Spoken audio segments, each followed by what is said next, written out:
why we pay for readings, to contribute to somebody who's pulling cards for us or something like that. You don't actually know if they are pure of heart or not. We live in a world where there's a possibility that they may be or they may not. But if you just take what you need from the reader, unfortunately, it's not often the case. Even some readers will take your reading as you have opened your energies to them. They may take abundance from you that they saw for you in the future. I did have a healer who I thought I couldn't heal myself. I thought I actually needed someone external to me. I mean, we do. We do need someone external to us. As a soundboard, as a, you know, that's why it's good to get into groups and things like that.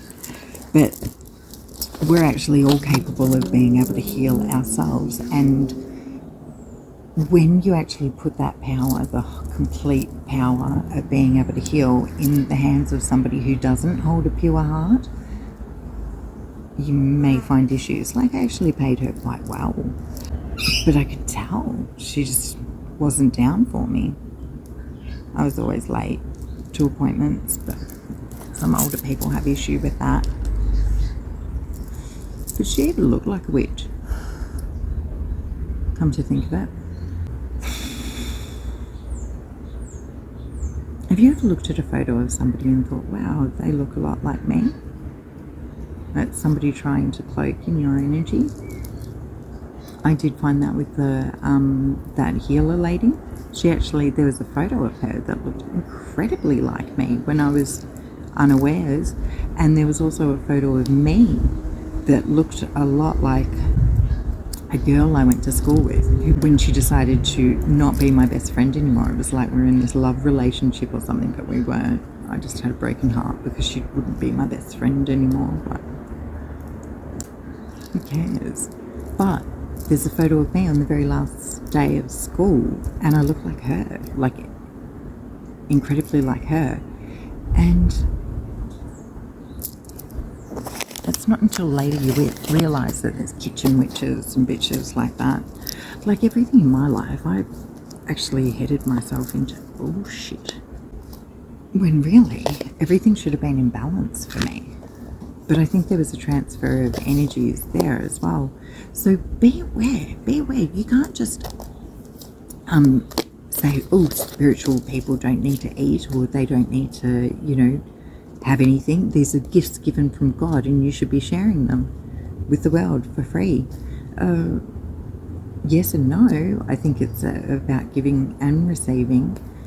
Basically, when you open up your energy to a reader, to be able to read your energy,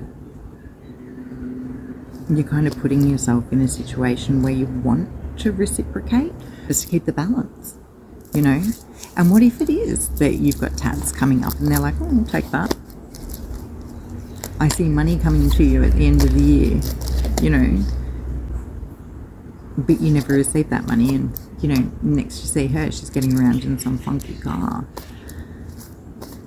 I think that you're best off just to, or if you've got spiritual abilities, you may be able to siphon those to be able to increase her abilities.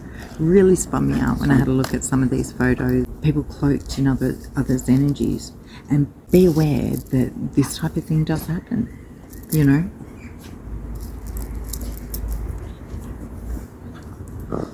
Some people are not all that they seem. This guy is. Come in. Loves the ball being thrown to him. Application of energy is always appreciated anyway, whether it be a like, or watching the video in full, or watching the ads if it's YouTube, or, you know, just something that you're giving back to the reader, so energy exchange is in balance. And I'm not saying this to scare anyone, I'm only saying it to protect people.